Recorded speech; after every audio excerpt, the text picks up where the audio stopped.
السلام علیکم ورحمۃ اللہ وبرکاتہ۔ ناظرین، امید کرتا ہوں آپ سب خیریت عافیت کے ساتھ ہوگی۔ آئیے انشاءاللہ عز و جل آج کی اس ویڈیو میں اردو کی کتاب سیرت مصطفیٰ صلی اللہ تعالی وسلم کا پارٹ نمبر 54 پڑھیں گے، پارٹ نمبر 54 پڑھیں گے۔ آپ بھی اگر اسلامک پروڈکٹس میں اردو بیسک بکس، عربی بکس، پلاسٹک دانہ والی تسبیح اور اسلامک ڈیجیٹل تسبیح، اسلامک بروچز، اومانی کیپس، قرآن پاک، قاعدہ، عطر اور پرفیوم اور جانماز اور اسلامک حجاب، رومالی، دوپٹہ، یہ تمام چیزیں، نقاب وغیرہ ہمارے اس اسٹور پر آپ کو مل جائے۔ تو آپ بھی ہماری Instagram I D IAT store کو ضرور فالو کریں تاکہ آپ کو اپڈیٹ ملتے رہے، اور اسکرین پر دیے ہوئے نمبر پر بھی آپ واٹس ایپ پر آرڈر بک کر سکتے ہیں۔ سے دیکھیے ٹائٹل ہے کفار کا کانفرنس، یعنی کافروں کا کانفرنس کیا ہے۔ بسم اللہ الرحمن الرحیم۔ جب مکہ کے کافروں نے یہ دیکھ لیا کہ حضور صلی اللہ تعالی وسلم اور مسلمانوں کے مددگار مکہ سے باہر مدینے میں بھی ہوں گے، اور مدینہ جانے والے مسلمانوں کو انصار نے اپنی پناہ میں لے لیا ہے، تو کفار مکہ کو یہ خطرہ محسوس ہونے لگا کہ کہیں ایسا نہ ہو کہ محمد صلی اللہ تعالی علیہ وسلم بھی مدینہ چلے جائیں اور وہاں سے اپنے حامیوں کی فوج لے کر مکہ پر چڑھائی نہ کر دیں۔ چنانچہ اس خطرے کا دروازہ بند کرنے کے لیے کفار مکہ نے اپنے دارالندوہ، پنچایت گھر ہے نا، ٹھیک ہے، میں ایک بہت بڑی کانفرنس منعقد کی، اور یہ کفار مکہ کا ایسا زبردست نمائندہ اجتماع تھا کہ مکہ کا کوئی بھی ایسا دانشور اور با اثر شخص نہ تھا جو اس کانفرنس میں شریک نہ ہوا ہو۔ خصوصیت کے ساتھ ابو سفیان، ابو جہل، عتبہ، زبیر بن مطعم، نضر بن حارث، ابو البختری، سمعہ بن اسود، حکیم بن حزام، امیہ بن خلف وغیرہ، بڑے بڑے سردار وغیرہ تمام سرداران قریش اس مجلس میں موجود تھے۔ شیطان لعین بھی کمبر ایک بزرگ شیخ کی صورت میں آ گیا۔ قریش کے سرداروں نے نام و نسب پوچھا تو بولا کہ میں شیخ نجد ہوں، اس لیے اس کانفرنس میں آ گیا ہوں کہ میں تمہارے معاملے میں اپنی رائے بھی پیش کر دوں۔ شیطان ہے وہ تو کیا کرے گا، وہ اس کی رائے سن کر قریش کے سرداروں نے ابلیس کو بھی اپنی کانفرنس میں شریک کر لیا، اور کانفرنس کی کاروائی شروع ہو گئی۔ جب حضور صلی اللہ تعالی وسلم کا معاملہ پیش ہوا تو ابو البختری نے یہ رائے دی کہ ان کو کسی کوٹری میں بند کر کے ان کے ہاتھ پاؤں باندھ دو اور ایک سوراخ سے کھانا پانی ان کو دے دیا کرو۔ شیخ نجدی یعنی وہ شیطان ابلیس نے کہا، یہ رائے اچھی نہیں ہے، خدا کی قسم اگر تم لوگوں نے ان کو کسی مکان میں قید کر دیا تو یقیناً ان کے جانثار اصحاب کو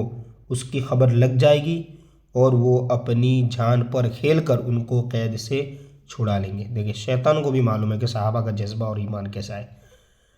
ابو الاسود ربیعہ بن عمرو عامری نے یہ مشورہ دیا کہ ان کو مکہ سے نکال دو تاکہ یہ کسی دوسرے شہر میں جا کر رہیں، اس طرح ہم کو ان کے قرآن پڑھنے اور ان کی تبلیغ اسلام سے نجات مل جائے گی۔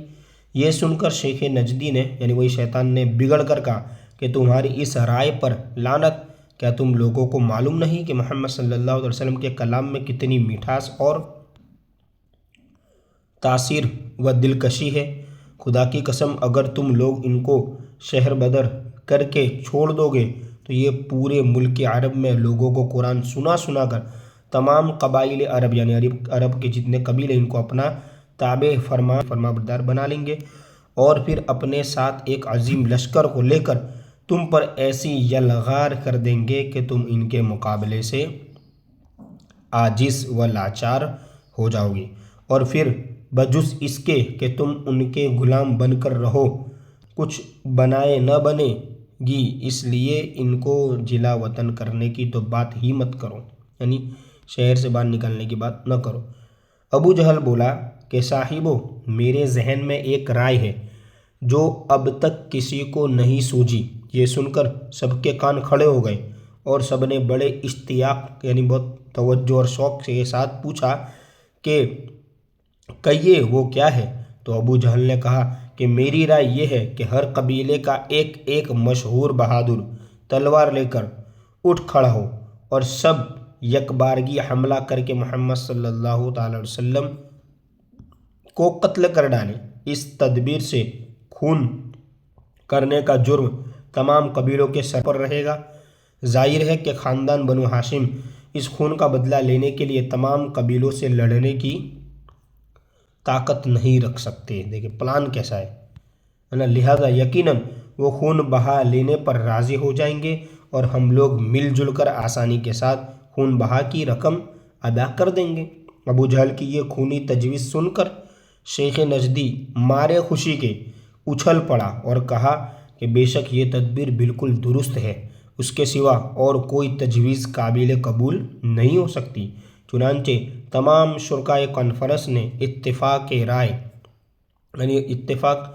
رائے سے اس تجویز کو پاس کر دیا اور مجلس شورا برخاست ہو گئی اور ہر شخص یہ خوفناک عزم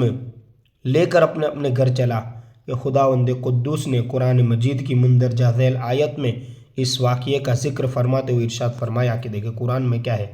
نا، وَإِذْ يَمْكُرُ بِكَ الَّذِينَ كَفَرُوا لِيُثْبِتُوكَ أَوْ يَقْتُلُوكَ أَوْ يُخْرِجُوكَ وَيَمْكُرُونَ وَيَمْكُرُ اللَّهُ وَاللَّهُ خَيْرُ الْمَاكِرِينَ۔ دیکھیں ترجمہ، اے محبوب یاد کیجئے جس وقت کفار آپ کے بارے میں خفیہ رہے تھے کہ آپ کو قید کر دے یا قتل کر دے یا شہر بدر کر دے۔ یہ لوگ خفیہ تدبیر کر رہے تھے اور اللہ خفیہ تدبیر کر رہا تھا، اور اللہ کی پوشیدہ تدبیر سب سے بہتر ہے بے شک۔ یعنی ان کی یہاں پلاننگ چل رہی تھی اور اللہ تعالیٰ نے سب جو ہے وہ متعین کر کے رکھا تھا۔ اللہ تعالیٰ کی خفیہ تدبیر کیا تھی؟ اگلے صفحے پر اس کا جلوہ دیکھیے کہ کس طرح اس نے اپنے حبیب صلی اللہ تعالی وسلم کی حفاظت فرمائی اور کفار کی ساری اسکیم کو کس طرح اس قادر قیوم نے تہس نہس فرما دیا بے شک، ہے نا۔ اب انشاءاللہ اگلا پارٹ جو ہے وہ اور بھی زیادہ اس سے یوں سے کہہ لیجیے جڑا ہوا ہے، پارٹ نمبر 55، ٹھیک ہے، ہجرت رسول کا واقعہ۔